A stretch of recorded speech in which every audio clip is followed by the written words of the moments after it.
ny mofinaina isan'andro atolotry ny mpitandrina rakotina valina maoly.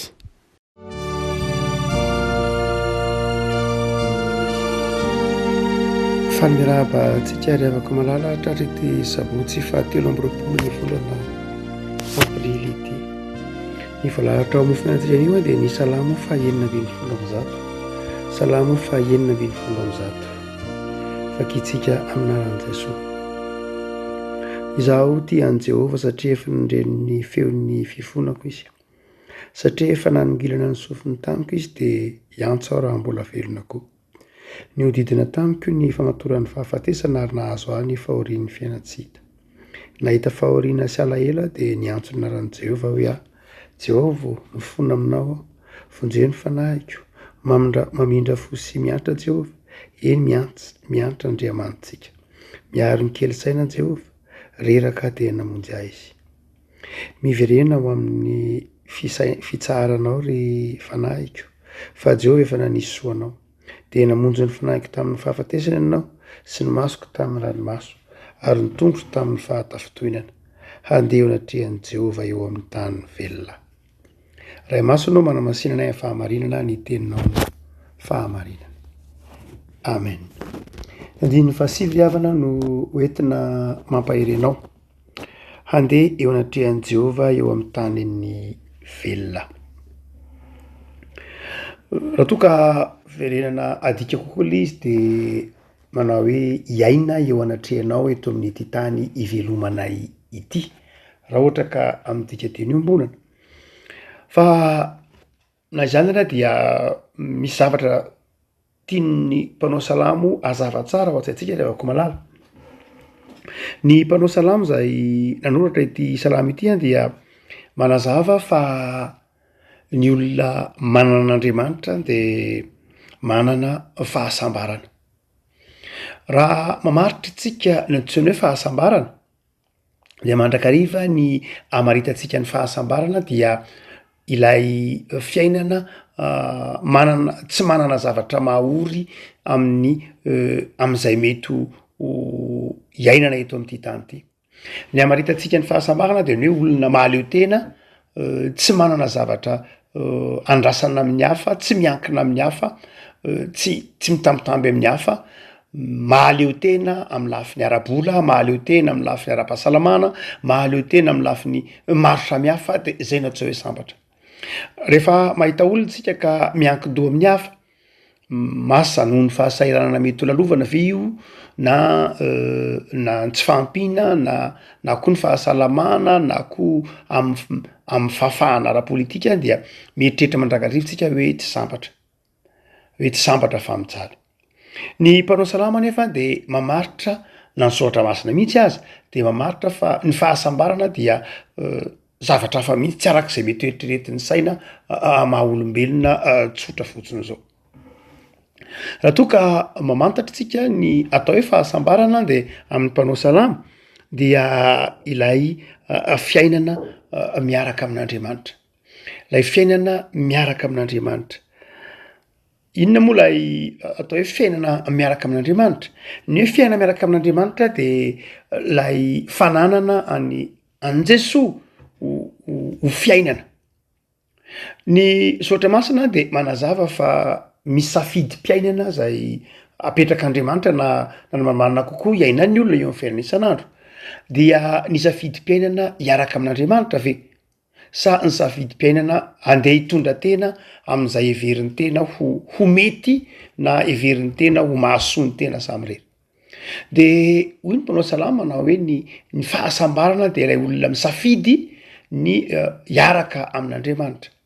Ary ny hoe miaraka amin'Andriamanitra dia mahatoky ny fitantanan'Andriamanitra sy ny fitiavan'Andriamanitra.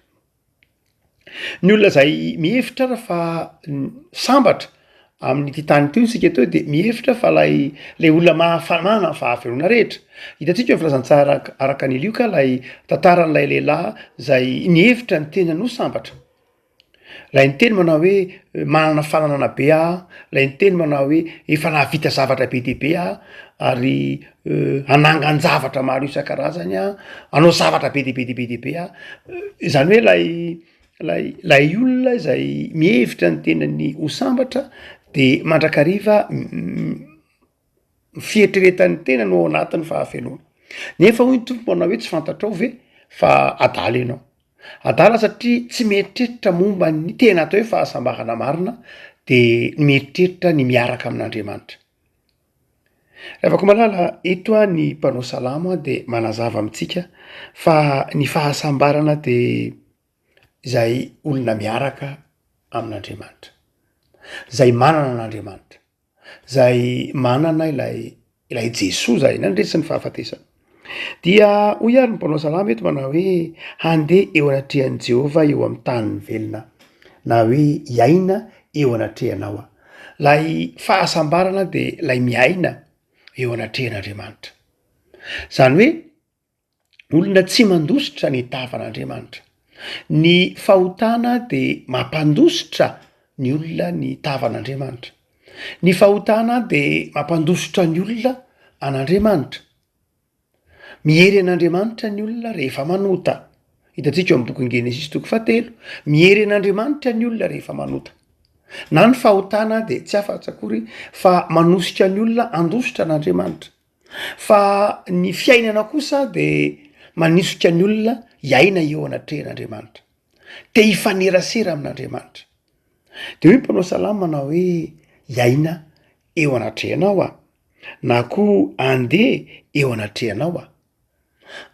Lay mpanao salama raha miteny hoe iaina eo anatrehanao a na andeha eo anatrehanao a de tsy midika akory zany hoe tsy manana fahotana izy, tsy zay loatra. Ny fahotana mantsy eo amin'ny testamenta taloha rehafako malala dia itsika ny mamaritra mandrakariva lay fahotana ho lay hoe fandikana mivantana ny sitrapon'Andriamanitra, tsy edikevitra zay fa zay efa endrika isehoany ny fahotana. Fa ilay fahotana dia ilay fisarahana amin'Andriamanitra, raha vao tafasaraka amin'Andriamanitra ny olona dia aterak'izay fotsiny zao lay fandikana ny sitrapon'Andriamanitra. Zany hoe lay fahotana dia lay faneken'ny olona andositra n'Andriamanitra, fanapahan-kevitry ny olona hiala amin'Andriamanitra, fanapahan-kevitry ny olona tsy hifandray na iombona amin'Andriamanitra, iompena amin'Andriamanitra, tsy faneken'ny olona andeha eo anatrehan'Andriamanitra. No zany dia manjary mandeha ho azy aminy ny manota satria vokatra zay hoe takona an'Andriamanitra izy dia tsy manana an'Andriamanitra intsony ho mpitalidalana azy ka de zay tany mikibony na zay mahafinaritra azy no ataony. No zany dia eto lay mpanao salama manao hoe ny hoe andeha eo anatrehan'Andriamanitra na ny hoe iaina eo anatrehan'Andriamanitra dia tsy lay fiezahan'olombelona tsy hanao ny tsara loatra ny tena zava-dehibe, fa lay fanekena hametraka an'Andriamanitra ho lohalalana eo amin'ny fiainana. Ny olona miaina eo anatrehan'Andriamanitra dia olona mametraka zay fiainana zay, mametraka an'Andriamanitra eo alohany. Zany hoe tsy menatra an'Andriamanitra ho Andriamanitrany ary manaiky handeha eo anatrehan'Andriamanitra. Rehafako malala Mosesy any de nangataka tamin'Andriamanitra manao hoe za Andriamanitra dia mba te hahitanao aho.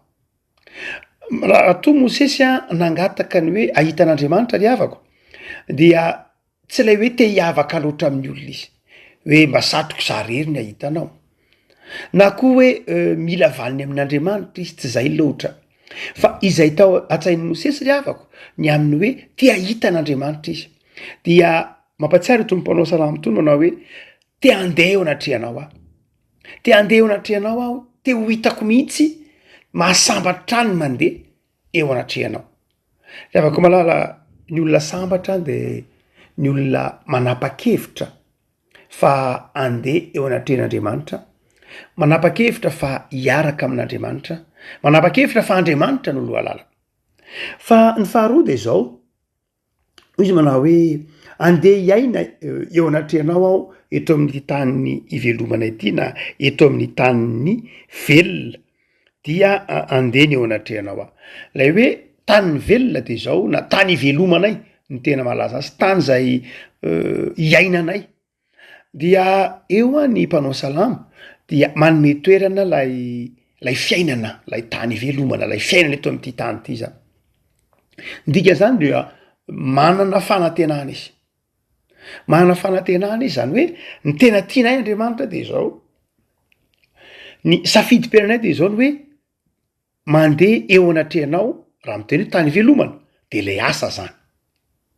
Ny sitrapon'le olona zany sitrapon'ny mpanao salama zany de ny hoe raha miasa zahay dia ny asanay tianay eo anoloanao Andriamanitra. Raha miasa zahay de ny asanay tianay ho eo ambany masonao Andriamanitra. Ndray maky Mosesy eo amin'ny salama 120 de mivavaka manao hoe tompo ampitoero aminay ny asan'ny tananay. Zany hoe misy fotoana mety miasa maina tokoa ny olona, mety pitrango zany hoe miasa mafy izy nefa miasa maina tsisy vokatra. Any amin'ny bokin'ny Malakimpaminany de milaza an'izany mihitsy manao hoe misy fotoana nke miasa ianareo de maina ny valala ny fambolena simba ny valala ny asa tanana fa izao rehefa ko malala. Mosesy any de nahatsapa fa mety ho miasa maina ny olona, mety ho very foana ny avizanana sy ny fiezahan'ny olona raha tsy hoe eo Andriamanitra. No zany a dia ny zavatra mitranga dia eto zany lay mpanao salama miaraka amin'ny teny amin'ny Mosesy manao hoe aoka ny asanay a mba ho eo amanomasonao.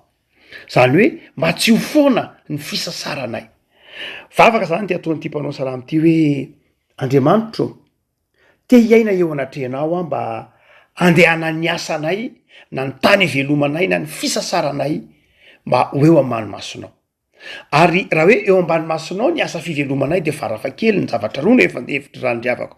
Ny voalohany de zao ifanaraka amin'ny sitraponao io asa fivelomanay io. Ifanaraka amin'ny sitraponao lay zavatra ataonay ka akasitrahanao. Mandeha eo anoloanao zahay Andriamanitra na mandeha amin'ny fiainana isan'andro Andriamanitra de zao midiky zany hoe akasitrahanao ny asan'ny tananay. Ary ny faharoa de zao tsofinao rano na ho tahinao zany asa ny tananay zany na ny fivelomanay zany. Raha miteny zany mpanao salama eto manao hoe andeha eo anatrehan'i Jehova eo amin'ny tany velona na koa hoe andeha eo anatrehan'i Jehova iaina eo anatrehan'i Jehova eo amin'ity tany fandalovana ty tany iainana ity de zao asa fivelomana ifanaraka amin'ny sitrapon'Andriamanitra ary asa fivelomana voatsodrano na tahin'Andriamanitra. Fa ny faharoa dia ny hoe mandeha amin'ny tany velona ihany na eo amin'ity tany ivelomana ity tsy mitodika amin'ny asa fivelomana ihany fa ny faharoa koa dia mitodika mihitsy koa amin'ilay fanoloran-tena sy fanomponan'Andriamanitra. Ny testamenta taloha rehefa ko malala de tsy mampisaraka mihitsy ny hoe vavaka sy asa. Isika ankehitriny mantsy dia masaky ny filozofia cartésienne. Ny filozofia cartésienne dia mampisaraka ny olona ny nofo olona sy ny nofo saina sy fanahy. Dia izay filozofia cartésienne izay teoriana moa lanjarina rahan'ny lalàna de tonga tamin'ny hoe séparation de l'église et de l'état, zany hoe fisarahan'ny vatana sy ny fanahy.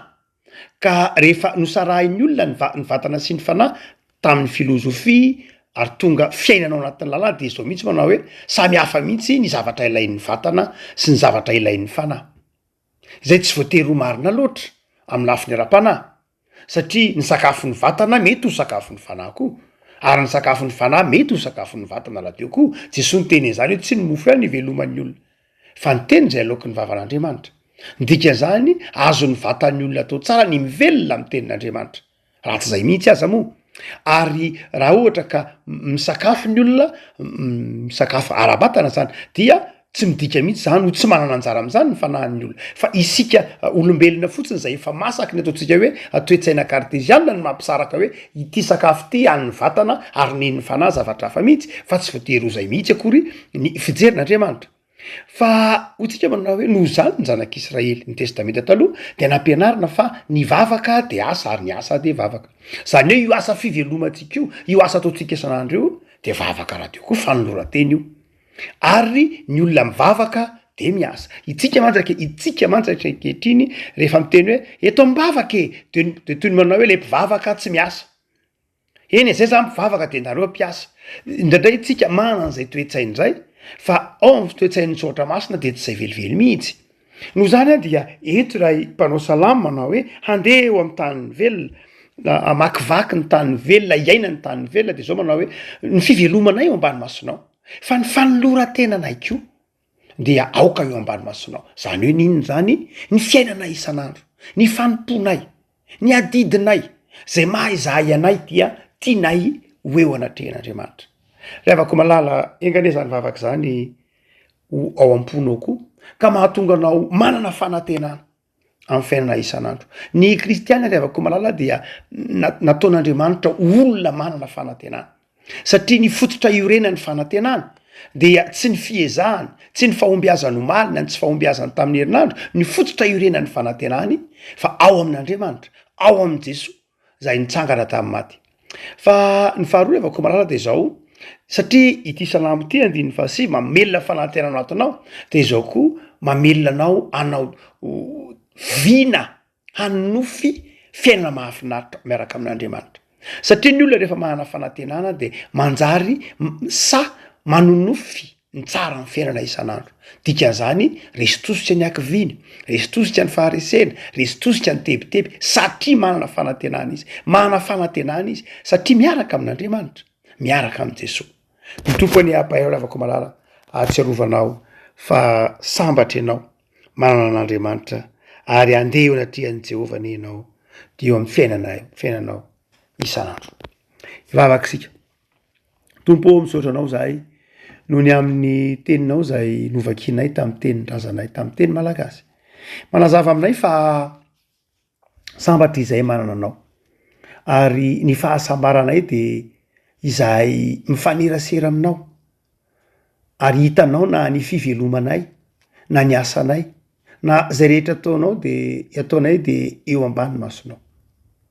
ataonay eo ambany masonao koa tompo ankehitriny zany fiainanay zany sy ny fanolorantenanay de ataovy manana fanantenana zay Andriamanitra ao anatin'izay mety ho zavatsarotra lalovanay ao anatin'izay mety ho tahotra sy karazana akivina mety ho lalovanay amin'ny maha-olombelona anay de atao velona ty anatinay fa eo akaikinay mandrakariva ianao ary ny fanorinay de ny andeha araka ny sitraponao de meo fanantenana zay tompo ampitoero amin'ny fitiavana anao vavak'izay ho an'ny tanindrazanay izay mandalo zavatsarotra ny akamaroan'ny malagasy fahasarota-piainana tebiteby tahotra ny amin'ny hoavy de jereo amin'ny famindram-ponao zay Jesosy aoka hitoetra betsaka ty anatinay ny teninao fa ny teninao no mahatonga ny manana rispo hijoro ho sahy ary ho vavolombelonao de tainy tokantrano tsiray avy tompo am'ty ora sy fotoana ity am'izao farany herinandro zao taio ny tokantrano tsiray avy mefedanany me fahasambarany aza velanao anketaheta ny fahasambarana zao tontolo zao fa ataovy resy lahatra fa efa eo amin'ny fahasambaranao de ianao Jesosy zay efa nandresy ny fahafatesana ka manonona fetanana amin'ny tokantrano saminay tsiray avy de mametraka ny fiainanay eo ambany fahasoavanao zahay ray zanaka fanahy masina